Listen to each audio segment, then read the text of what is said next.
In this video, I'm going to teach you something entirely new that has never been revealed that I guarantee will give you a whole new perspective on how you approach, talk to, and attract the kinds of women that you want to date.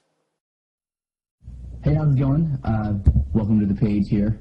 I have some very exciting news to share with you that I've never shared with anyone before online at all. I've gone through a lot of coaching with this, and I found sort of a new secret that has never been revealed before in the area of meeting and attracting beautiful women. So I had a course recently called the Farewell Tour, which ended up becoming a course called Hacking Attraction. And of course, Hacking Attraction, we went through a few different stages. We went through hacking yourself, as in understanding yourself. We went through hacking your body and understanding your body language and how to read other people's body language as well. Hacking connection, which was how to understand your connection, your communication with other people.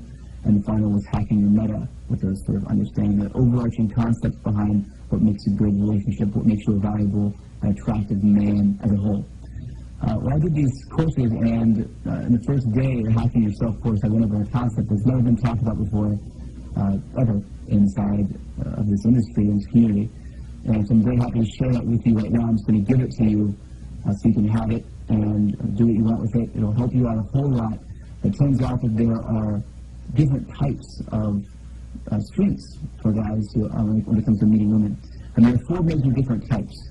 I'm going to go over how you can tell which type you are, and I can go over how to understand how to learn to your strength instead of always trying to do what is, for most guys, extremely, extremely difficult. So most of you may have found in the past, maybe you have, maybe you haven't, that going out to meet women in the bar is an extremely difficult thing. When I first started doing this, it was very difficult for me too.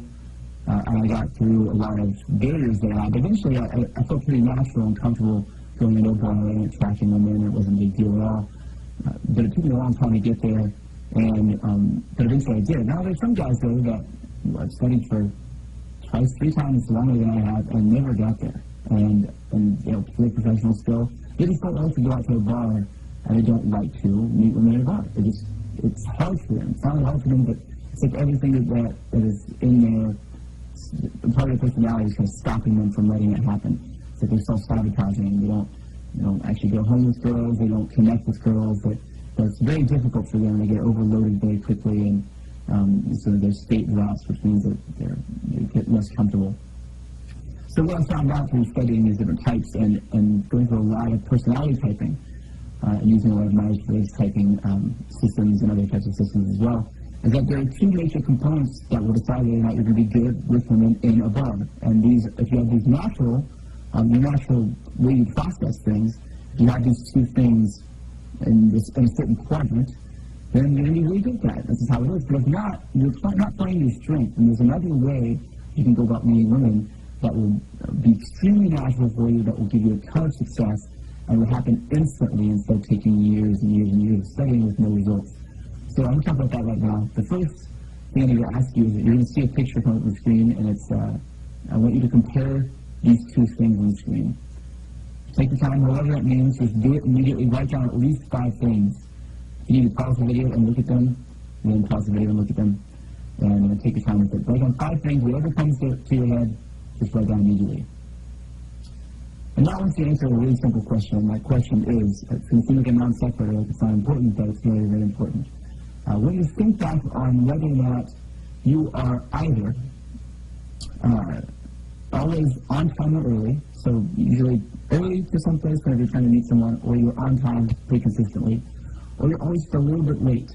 Now, you're going to think, of course, everyone's a little bit late, or everyone's on time or early, or people who are good at business are on time or early. You're going to have all these different concepts in your head as to why it is. But don't think about any of those reasons. They're completely BS, and I don't need to think about those. There's no right or wrong answer. You have to just think about what is true for you. So, think about that for a second, and then write down what the answer is. You may find that sometimes you're earlier on time, and sometimes you're late. Whichever one is naturally, you're naturally on time or early, and naturally a little bit late. Whichever one's natural for you, just write that down. So, what I found, and you can see another picture on the screen here, is that there are 4 different types of guys. strengths that guys have that allow them to either meet women in bars, meet women in coffee shops, during daytime, nighttime, things like this, and are all conducive for a certain style for you. If you've noticed, there's a lot of different guys that teach classes that they're saying completely different things. And you'll have a guy like, for example, David Wygant, who's a pretty famous dating coach, who touts that he never says that anyone should ever go to a bar to meet women because the women there are very low caliber, as this is saying. And then you have people like Jonathan Hudson, who there's a lifestyle change. It's a very different concept. It's create your lifestyle so that you attract women naturally. And then you have people like Kelly Kellum and of course, Eric Markovic or Mystery, that teach different schools of thought where you go out and you actually meet these women. Now, what they're doing, and it's very easy to say one's right or one's wrong, but the truth is that they're all right. Or if you want to look at this way, they're all wrong, but I'm just a positive guy, so I'm going to say they're all right.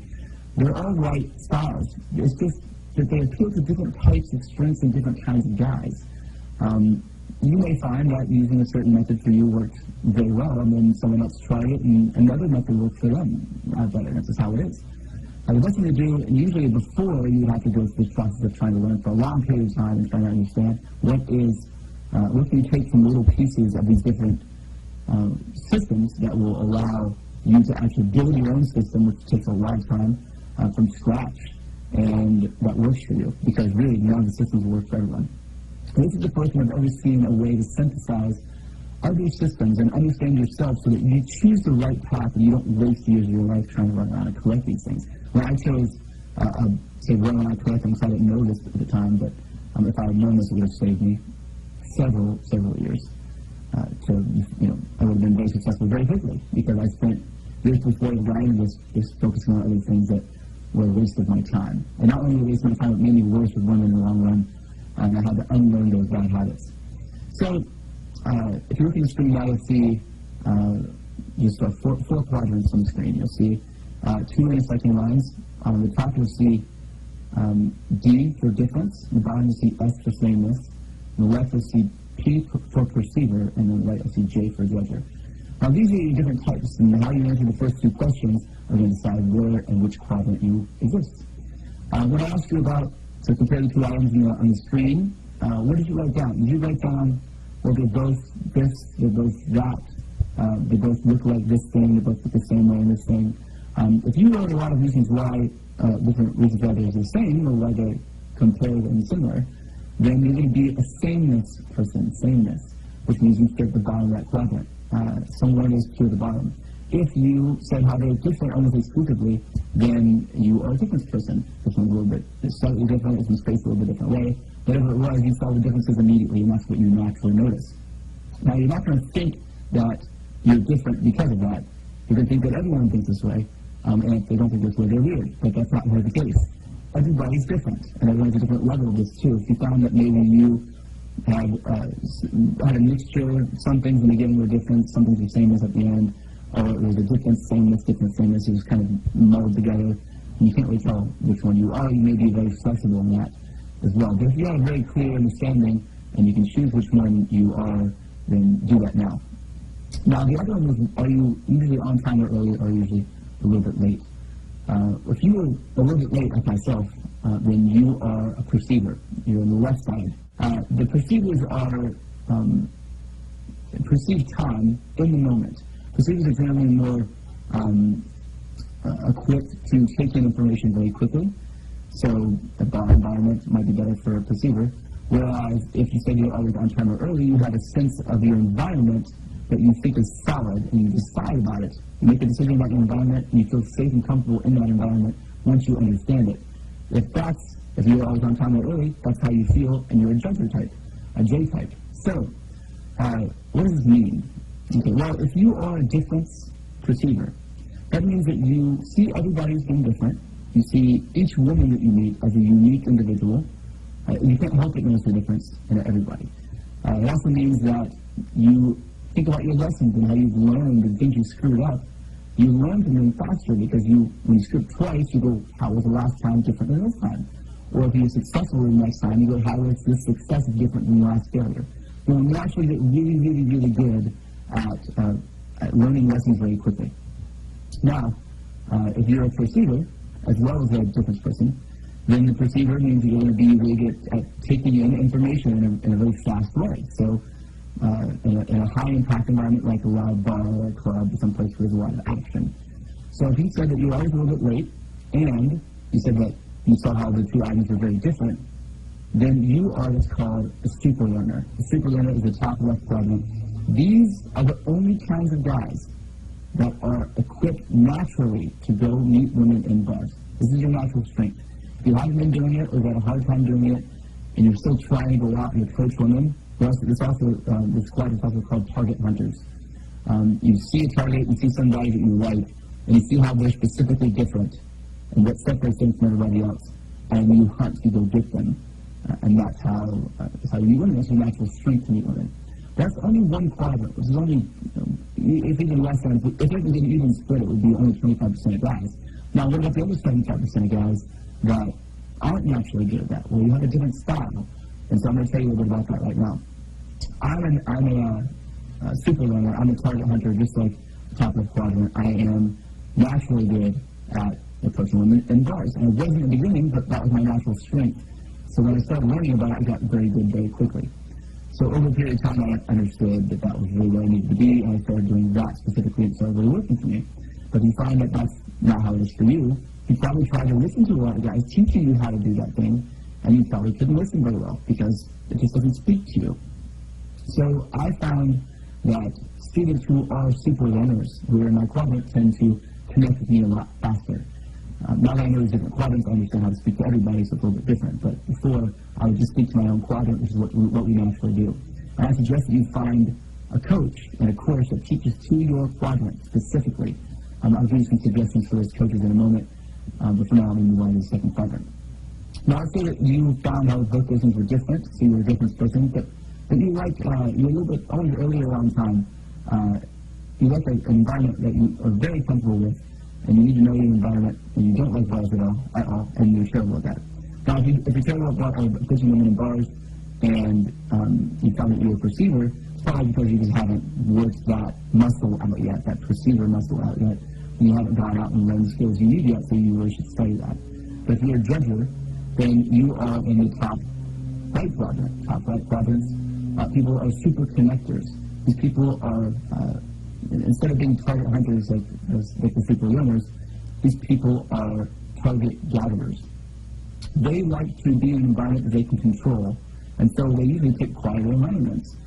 Places that already naturally have value, and they're comfortable. But because they see your value is different, they see the differences in every single girl they meet, they can connect on a really strong level, a lot better than most people can.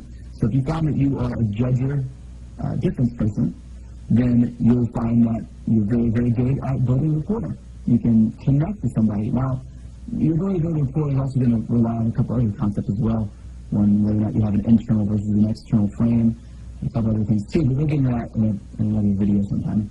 But for now, just know that your natural strength is going to be a place that you're comfortable with, possibly even back at your apartment or something. Well, actually, usually going to go out to a place, but at least some place that you're comfortable with, because you're a judger type, you're going to want to understand your environment.